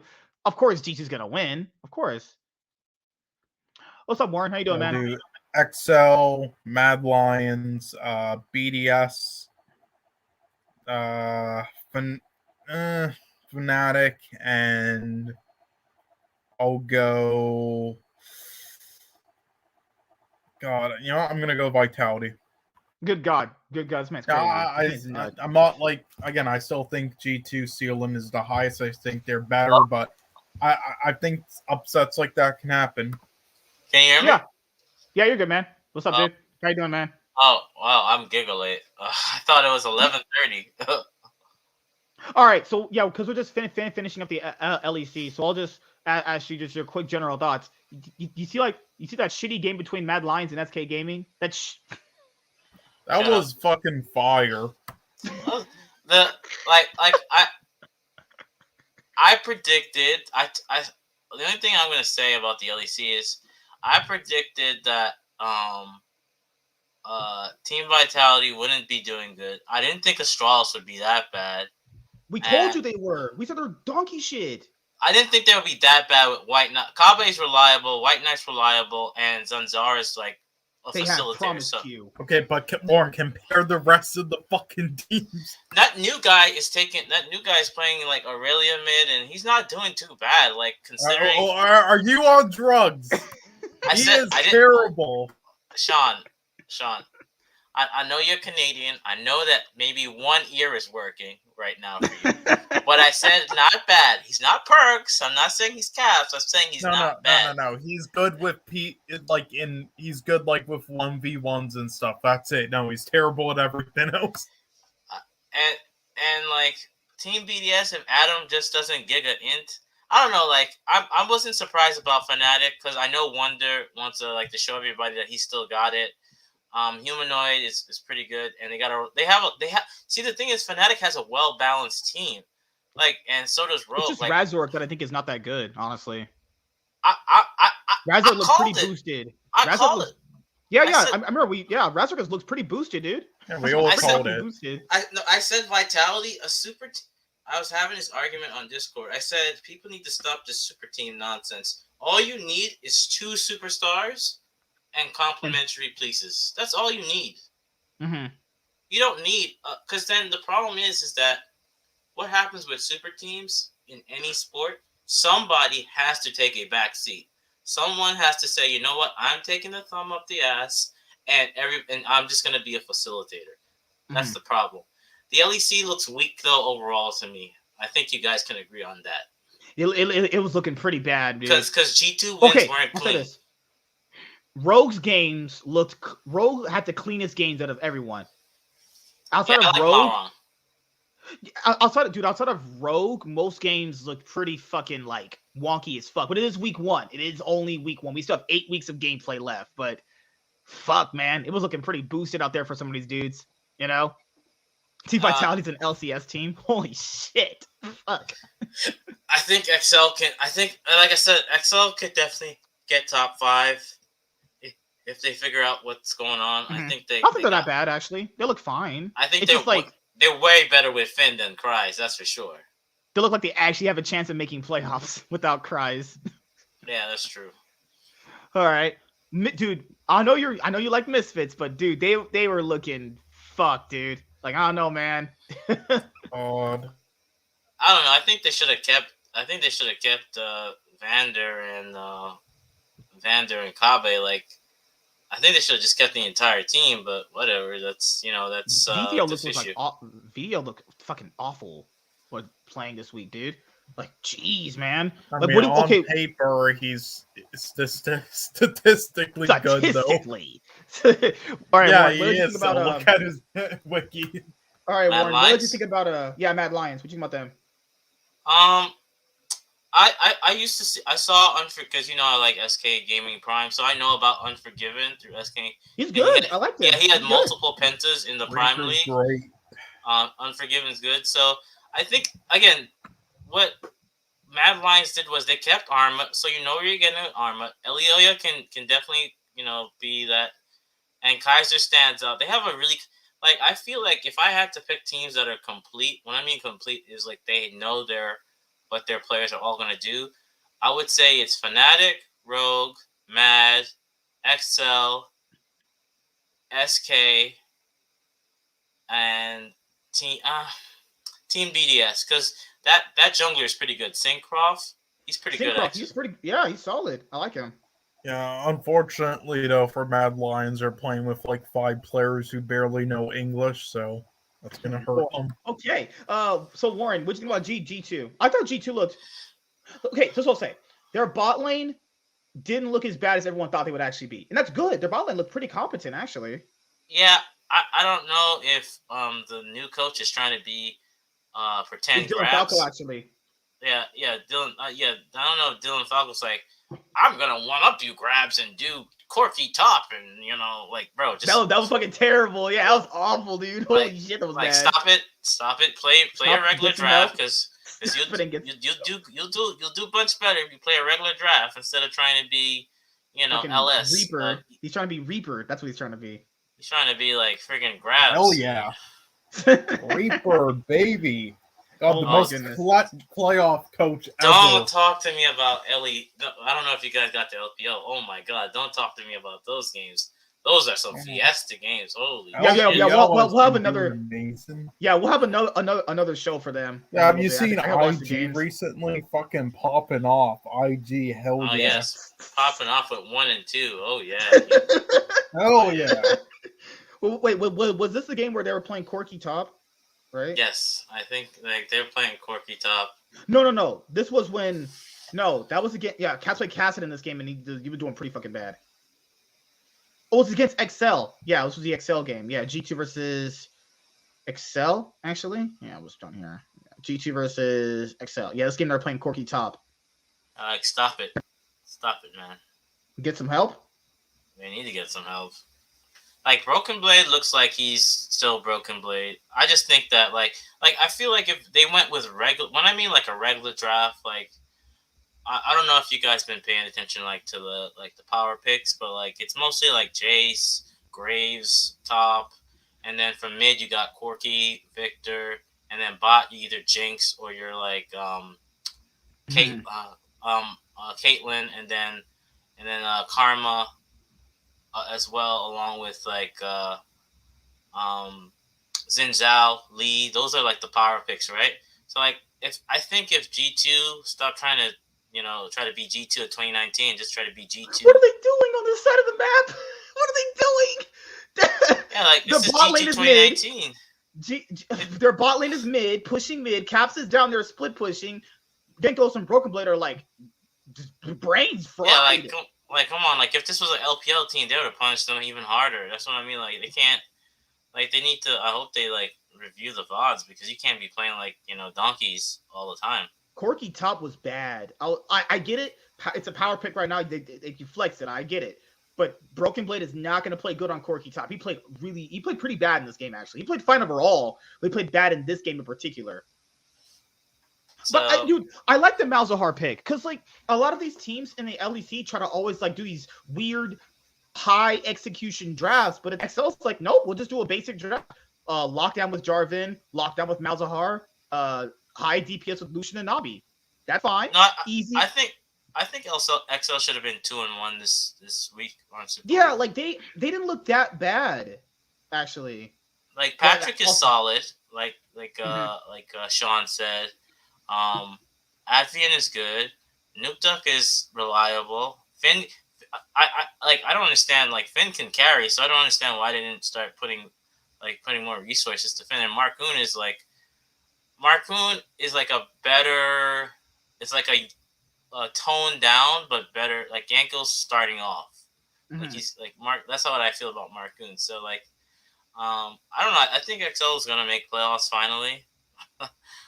Yeah, I think so too, because I mean, for G2, you guys know I love G2, but like these games weren't the cleanest overall. I would say they were struggling against G2. Sorry, I wouldn't say G2 was struggling against XL and Astralis, but it should have been a lot more cleaner. I like your new place, by the way.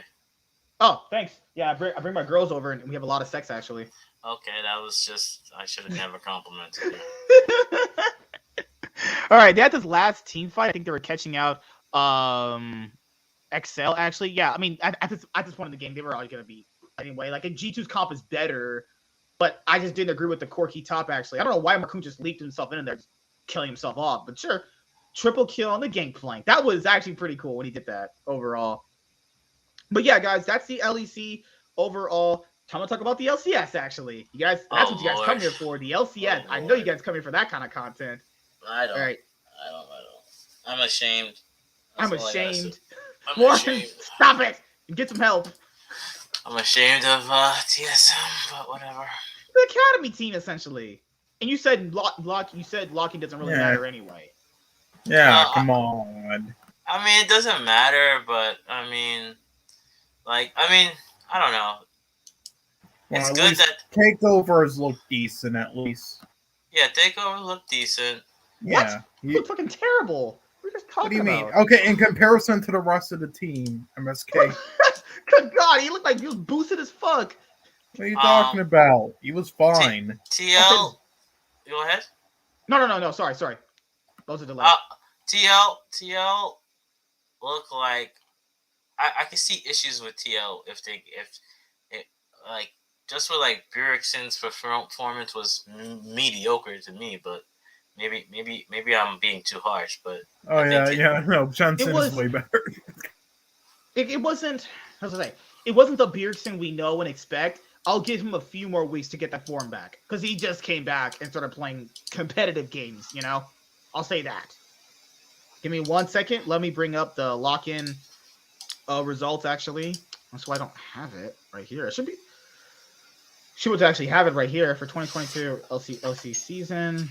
Let me go to. Oh my God, lock-in. Okay, thank you for bringing this to me, internet. Thank you. Give me a sec. Okay, guys. I know you guys want to talk about the LCS because that's quality region content right there, baby. Let's go. Let's talk about Group A. I want to talk about Vulcan, Dick, and everyone. That's about it. If I had to pick an MVP for the lock-in tournament so far, it'd be definitely either Inspired, Vulcan, or I was gonna say Fudge. Actually, he didn't play that bad. He played pretty solid overall. Yeah, Fudge. You know? Fudge is I thought that was I don't know why people are surprised when Fudge got moved to mid lane. Like, if you think about the champions he played in top, right? He played. He's literally like a mid laner who happened to play top lane. Right, and when you have that mechanical skill, you can transfer to mid lane, and because he has great chemistry with Blabber. When Blabber ganked him at top lane, the chemistry was fantastic. I mean, Blabber literally lived up there. Unlike Perks. Right, and the fact that he can, the guy played Lee top. Like, Lee is not easy to play with making insect plays, and we saw his MSI performance, and we saw his Aurelia. So I knew that was going to be an easy transition. Summit is looking pretty good, but I'm sorry, I didn't mean to just jump in. No, dude, you're fine. Keep going. You're fine. Yeah, I think Summit's fine. 100 Thieves look, I don't know. I don't know. I think some days on his last legs, but maybe I'm being too harsh. Jesus Christ! Holy shit! Oh no, he is. Okay, so let's talk about Group A. Cloud9. I mean, did anybody not expect them to be 3-0? I thought they could have been 2-1. Yeah, it's one of these things where either 2-1 or 3-0 was expected for them. 100 Thieves. The first two games for them looked really good. FBI and Huhi. Oh my, FBI is the best fucking bot laner in the league, dude. We playing Caitlyn. Oh my lord, he looked beautiful. God damn. Mwah. FlyQuest is. Sorry, I don't mean to interrupt, but I just wanted to mention how if it wasn't for contracts, these big contracts, then an organization like Dignitas could have ended up with a roster of Someday, Santorin, Jensen, Sven, and Ignar. That'd have been a pretty interesting roster, actually. Yeah, if it wasn't for contracts. I'll say this: FlyQuest looked, I don't know, like Okay. okay, against Cloud9 they looked like they were fucking garbage, but against everyone else they did beat 100 Thieves. They got an upset against 100 Thieves. Okay, They're an I mean, LCS team, and what I mean is, they're gonna make playoffs probably, but they're never gonna go far. They're just an LCS team. Their bot lane. They need to like put two special need kids out there and Yeah, play Afternoon better. needs an oxygen tank and needs to go to a nursing home at this point. Yeah, their Okay. bot lane is like one of the worst right now. I can't believe they actually people kept Johnson. like so you guys know how I said the Mad Lions versus SK Gaming game almost gave me cancer? Well, you know what also gave me cancer? Fucking watching TSM play against FlyQuest. That was terrible. What the God. fuck? That was awful. Like the bot lane is the main issue with FlyQuest. Kumo's been playing well. Takuli's been playing well. Jose Takuli is- Diodo needs a new pair of glasses, but I He mean, needs to get a fucking haircut. He thinks he's still on. He's on Fallout Boy right now. Like, I don't know what he's yeah, doing. he needs to like get his hair cut. His hair must be in the way or something, like with his vision. But I mean, this is the match of mechanically the wise week. and everything, he's been doing well. It's mainly their bot lane. This was the match of the week right here. TSM versus FlyQuest. Look at this donkey shit Oh out yeah, there this playing. was fucking great. Okay, this game was awful. I was watching this live. They just kept going. I mean, it's cool to have games like this, right? I love these back and forth clown fiestas, but in terms of quality gameplay, oh god, oh my lord, Definitely not quality. this is quality. Come on, Warren, this is quality gameplay right here, man. Come on, take over. I think the worst region right now is it's a tie between NA and LEC. Like, I would say if I had to just go off of the first three games, probably for almost the regions, I would put LPL, LCK, PCS, LEC, then NA. They're looking really bad right now, man. Yeah, I'm just saying LEC played worse at Worlds last year. No, you're right. I'm just saying, like, overall, I think last year the teams were better than this year. No, honestly, I'd say like LEC and LCS are kind of tied right now when it comes to like to be their fair, top they teams. literally just started. Where they just started. Yeah, and this is mostly academy rosters. But like, come on, man. Like, if I'm watching. Okay, I'm not trying to talk about LPL, but I'm watching EDG, and they still look good. They look very, They still look good even after. Like, you think, you know how some teams digress? No, they looking still like Flandre still getting it's hard. praised. Yeah, cause it's hard to tell when they're. Well, because I was gonna say LPL didn't steal a lot of. I'm saying if LPL didn't steal a lot of like PCS's talent, and they had like the same amount of seeds as like LEC, and they had like some good Korean imports like LPL does, and they could be like better than LEC. Good God. It's one of those things where, yeah, because you think like EDG would not regress, but like not keep up the same level of gameplay. No, their gameplay is pretty darn the same. It's just still as good, you know. But who knows when when they'll start burning out and their team Kichi will have some questions. Well, listen, I don't know. At least your young talent did well, Warren, like Instinct.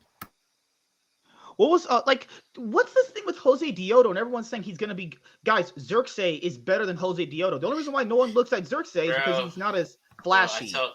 Xerxes has fantastic mechanics and potential. It's just he needs like a new pair of glasses or something. I don't fucking know. The problem with Xerxes, he doesn't play like he's not good on say like the Lee Sin and like the carry junglers, right? Like he can play. I can see him play on like Viego, but like when you need to play like Lee Sin or on Nidalee when it's important, he can't really play that. But like put him on Ivern, Hecro.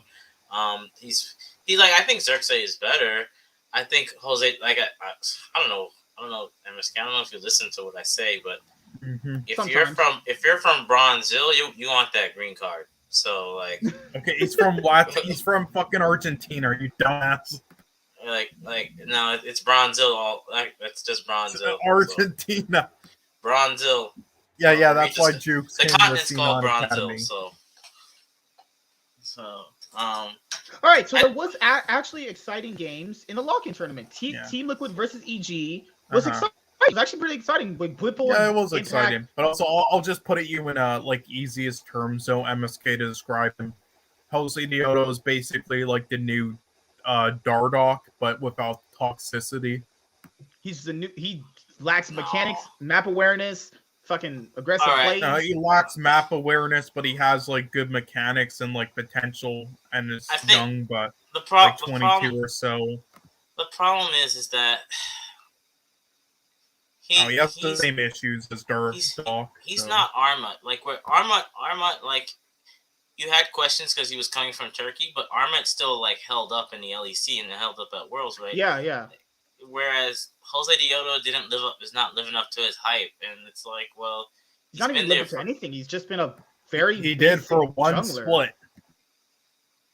He's just not. He's just a very basic player. He's not. There's nothing truly good or there's nothing truly great about him. He's just another run-of-the-mill jungler that you see in every single region. Also, Whippo and Impact were throwing lots of blows in this game. This game was actually really exciting, though. Having EG face off against Team Liquid. Bjergsen coming back in the mid lane, playing Victor. Vulcan looking pretty darn good. And I'll say this here.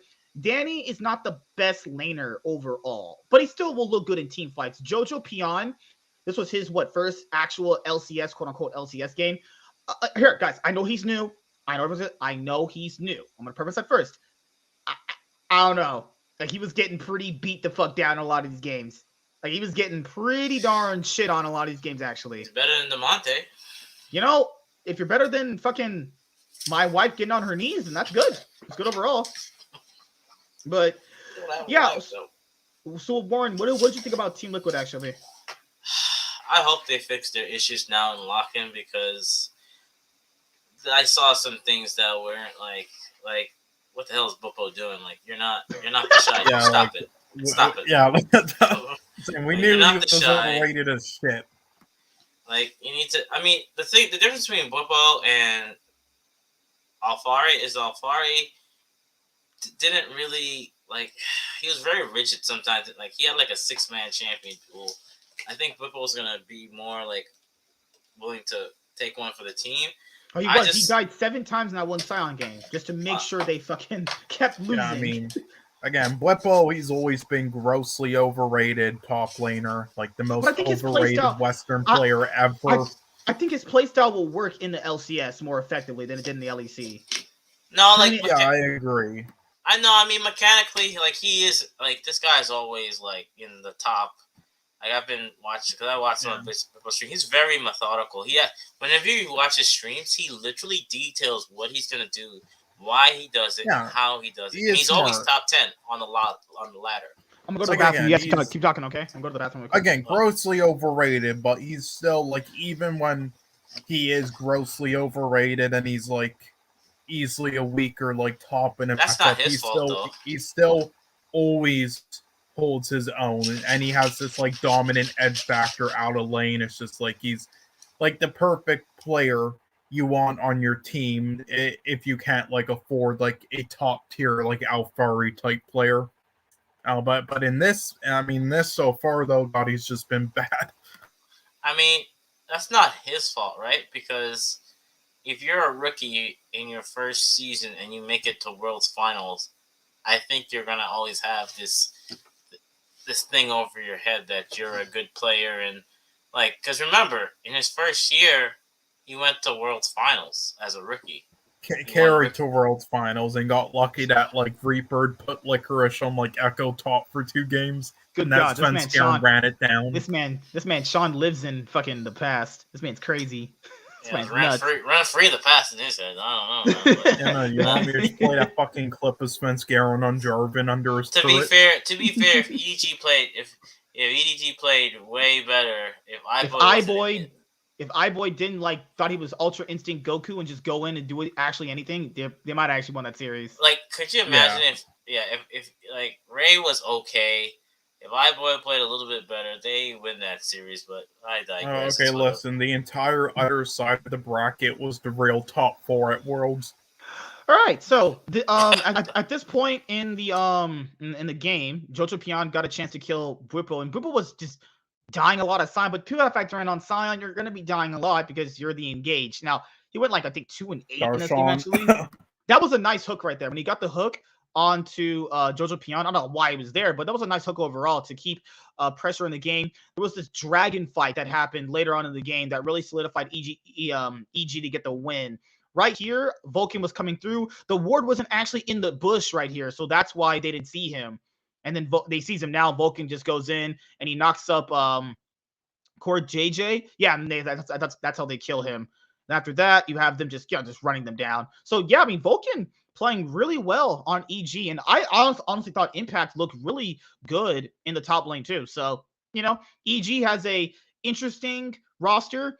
I think they can be very good. It just depends on how they actually want to play the game as the lock-in tournament progresses. I think EG is going to be fine. I think EG definitely can make worlds. I think it's really balanced. Like I said, like Jojo Pion, I'm sure the nice part about what I like about EG's team is they have a good set of veterans and still young. Like Inspired's still young, but he's played for like I think 2 years now, right? Mm-hmm. And then Impact's been a while. Core JJ's been not Core JJ. Vulcan's been a while. So Jojo. Hey, I mean, do you dodge military service if you get a residency here? I think so. I mean, yeah, because you're here. Like that's why that I mean, because remember, Someday and Impact are both Korean, and so was Piglet. Yeah, but isn't that why, like? No, because you live here, like you're not like. Impact does have like a places, and like he has like that tower in Korea and stuff. So does tower? That change? Oh yeah, he's just so rich. Holy shit! Yeah, but I keep forgetting Impact is still playing. He's actually like the Seto Kaiba of LCS now. Like he looked good in this game too. He looked good, pretty good overall. And like I forgot this was the base race they had where they TP'd in and Bjergsen tried to stop them. Overall, what did you guys think about Bjergsen actually from the game that TL played? Okay, I mean he's fine. I still think Jensen's would have been fine. Mm. I was a T. I mean, I think they should have kept Jensen, but whatever. Yeah, they should have kept Jensen. Like, it's a Travis. Like, honestly, if EG had Jensen, nobody's beating that team. I'm sorry, I don't see it. That's a really well built team. Jojo Pion's been doing great. What do you mean? What, bro? He's been getting Sean, he's been getting ass handed to him. Do you just drink a gallon of syrup and eat bacon before you get on these? Like you're telling listen. He's held his own, and he's only 17. He's held his own. I get his ass handed to him. He's held his own, and he's 17. He's gonna grow into a great mid by the end. And my dad is gonna come back into my life tomorrow. But actually, Let me ask you, Sean. Yeah, I mean that's what I said about Vitality. They could make a comeback just like your dad. Don't you think if EG had Jensen, do you really think they're pretty much a solid team? Like you can't disagree with that. I mean, sure, but if CLG had Jensen, then they would be great. Wait! I don't get this man. This man's on coke. He's like Jensen should be on a team. I'm like Jensen should be on EG. Nah. CLG is the place he has to be. Like what moose ran behind you and decided they should have Team Liquid should have Chem over Santorin. What moose ran up to you in Canada and just decided to lick your balls and make you feel good? Like what? Like I don't get it. And listen, Darshan should be on Dignitas over Fake God. Oh Lord. Okay, let's stop. Okay, look at anyway, God. TSM, okay, so TSM versus Cloud9, the rivalry between Cloud9 and TSM. I wouldn't really call this one of the matches from their rivalry that everyone would want to remember, but Takeover played a Colleen, Fudge played Victor. Zen, most pentakills in the LCS. Zen played really well. And I know a lot of people were like, well, why is he in Academy? I mean, he opted into Cloud9's new structure when they get LS and they get the other Korean players. He opted into it. He wanted to be with Cloud9. Okay, listen, he's doing well, yes, but these teams are, these teams are Academy teams. B, that pentakill, listen, he was great on Ziggs, but that pentakill was just luck. He didn't do, anything amazing to get the pentakill.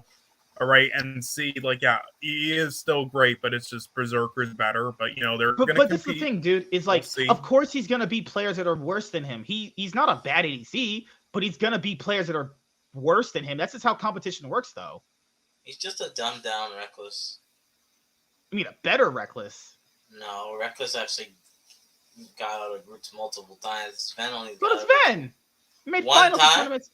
Sven got out of groups multiple times too. Remember? Origin, G2. That was like 2016.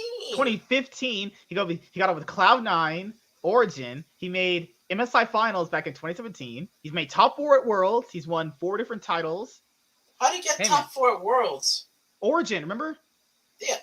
Come on, man. Stop it. Get the fuck out of here. How does that not count? Stop Those are really tough Worlds. They were in a group of death. And Warren, you were killing me. Mercy on my soul. Yeah, imagine if Immortals actually invested money and had Sven and Ignar there instead. That'd be a pretty scary team, actually. But overall, you guys know, Cloud9 ended up taking out TSM. This wouldn't be a game that most TSM fans would be like, you know. TSM was going to do this, so. Yeah, I mean, do you think they can bounce back in their next set of games, though, actually? No, this is just good. TSM? No, this is just good practice for them. No. What? Hey, man, what if they go 3 and... Hey, man, this is what I'll say. There's a reason why Spica didn't opt to play with these guys. But, I mean, to be fair, they said they wanted to keep the Academy team together because they already have inbuilt synergy that's going to be, really valuable for them. But, I mean, I don't think synergy was the biggest thing they needed in these games outside of terrible macro plays they were making. The draft was bad. Why are you drafting your Tryndamere? What are you on? What are you on? The thing is, Gragas hard counters Tryndamere. I would have liked to see Evolve play, though. I mean, who cares that he spammed the N-word in solo queue? It happens to everyone, right?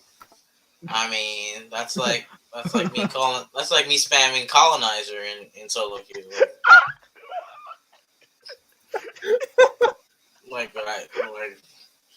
Hey, so a cracker.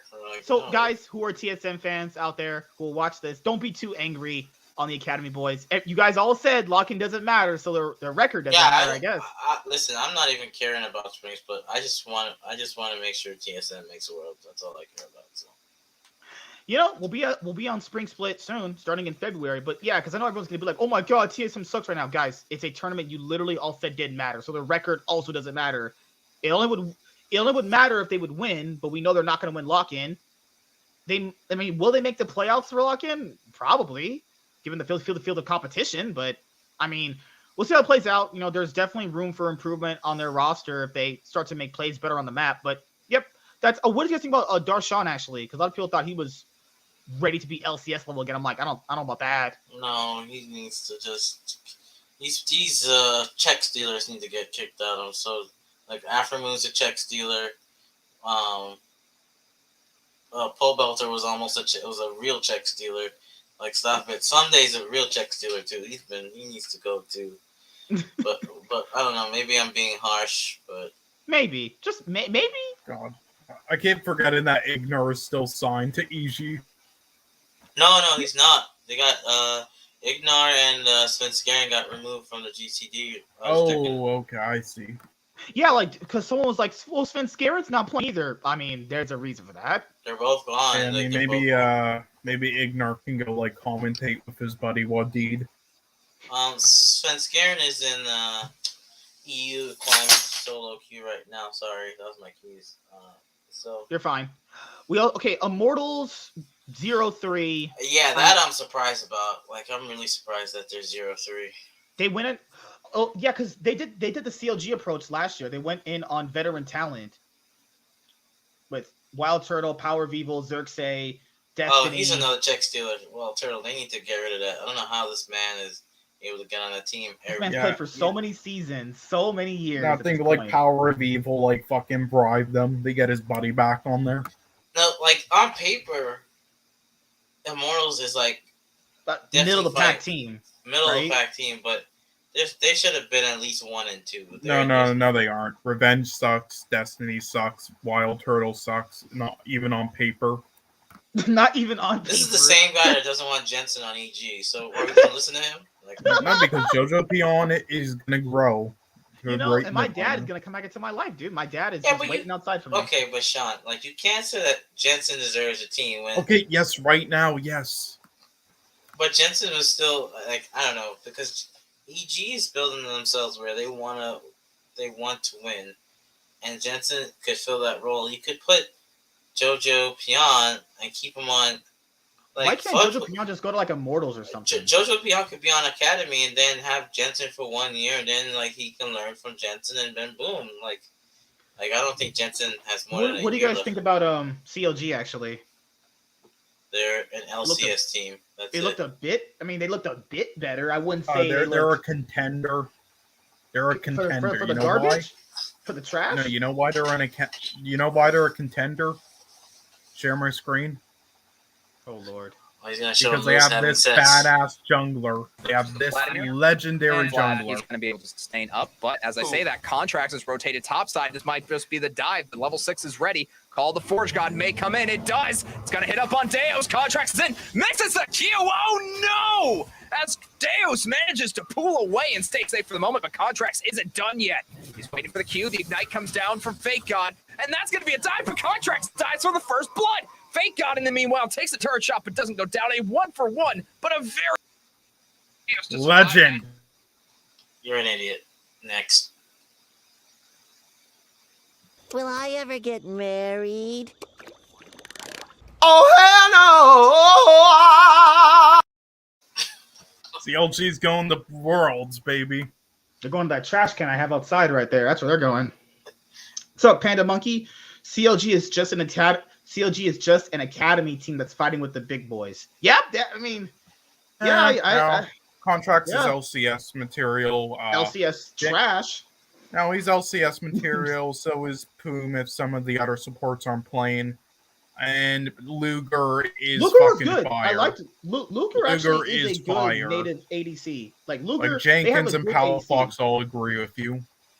Like Luger's a good ADC. I'll give it looked a bit better from CLG. Like they might not finish 9th or 10th place this year. And that's an actual improvement from them.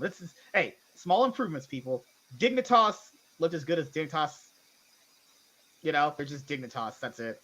Team Liquid looked good they looked fine overall. Nothing special, but looked good.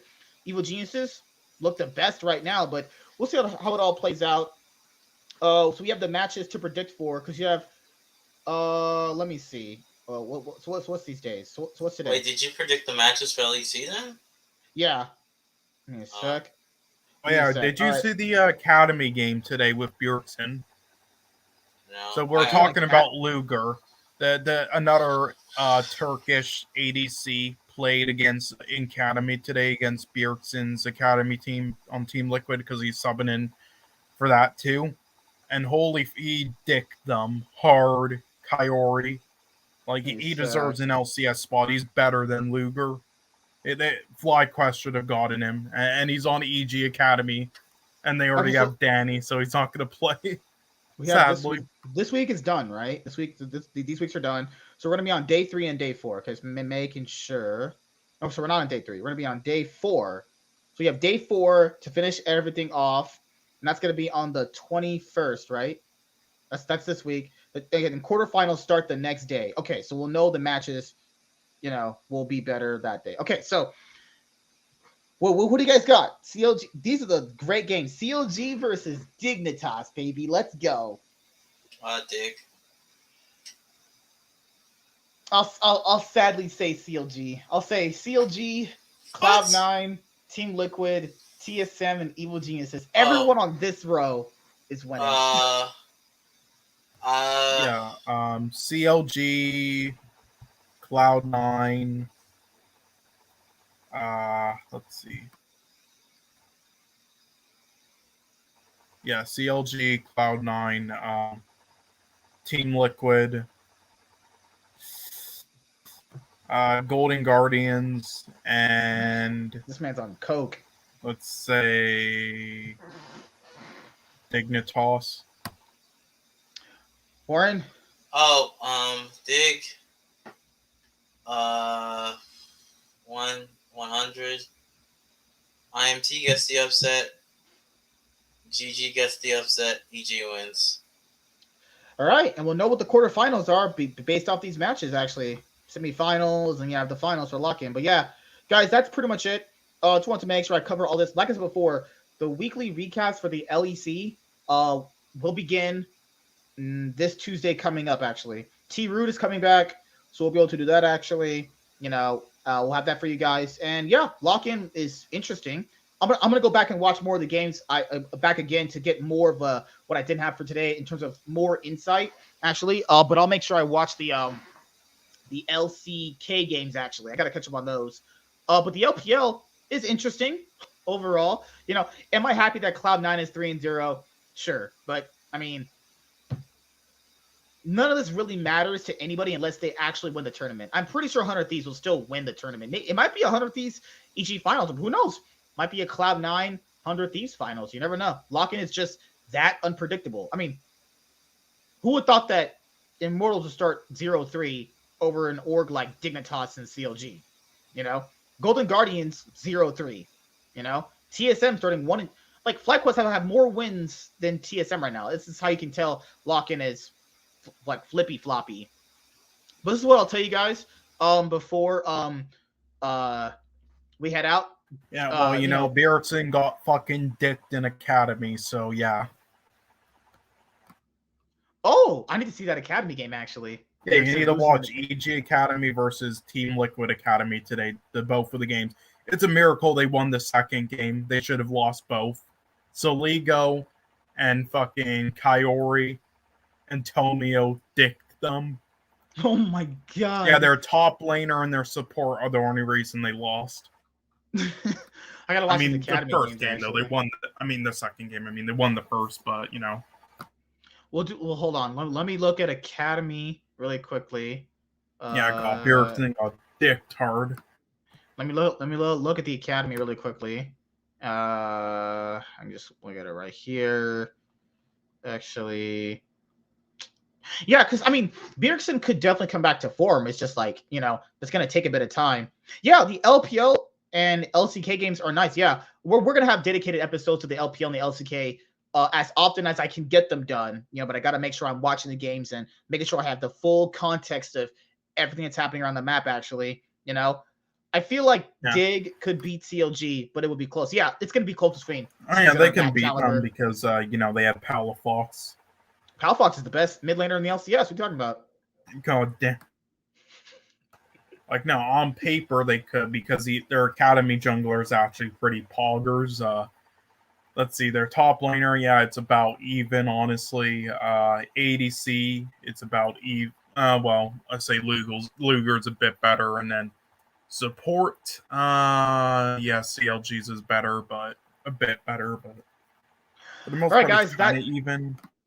All right, guys, that's it. I will see you guys here on the Cloud9 podcast. Newest episodes will be out Monday, 6:30 p.m. PST is the dedicated time for the episodes. If there's going to be any other episodes dedicated to the LPL or the LCK, I'll set them up for a certain day. And the CB LOL. I'd rather kill myself. A lot of Brazilian chicks want to sleep with me too. This girl showed me a picture of herself half naked. Some Portuguese and like Spanish, so I watch it. Hey, this girl showed me a half naked picture of herself in the tub and saying, "I want to." Oh, bullshit! Shut up. It's pretty shit gameplay, but it's kind of entertaining. With the commentators with CB LOL, it's actually kind of fun. Holy shit. But yeah, guys, we'll have dedicated episodes of the LPL and the LCK whenever I can set them up, whenever I can watch the games more consistently. I've been watching LPL consistently, just haven't been able to watch the LCK yet. The lock-in tournament is going to finish off best of ones on Friday, and they'll start the quarterfinals. I'm pretty sure the next day, actually, just get those matches all done. The recaps are coming back after this week. The recaps will start once again when the LEC 2022 Spring Split concludes, actually. It won't be as long. Like I said before, guys, it'll only be like 15, 20 minutes max for those as well. And yeah, overall, hope you guys enjoyed the show. At the end of the show, make sure, if you guys are watching this on the replay, like the stream, comment, and subscribe if you're new. All right, guys. Goodbye. See you later. Yeah, I did have 3 things to ask you in the backstage. No, just in the backstage when you end it.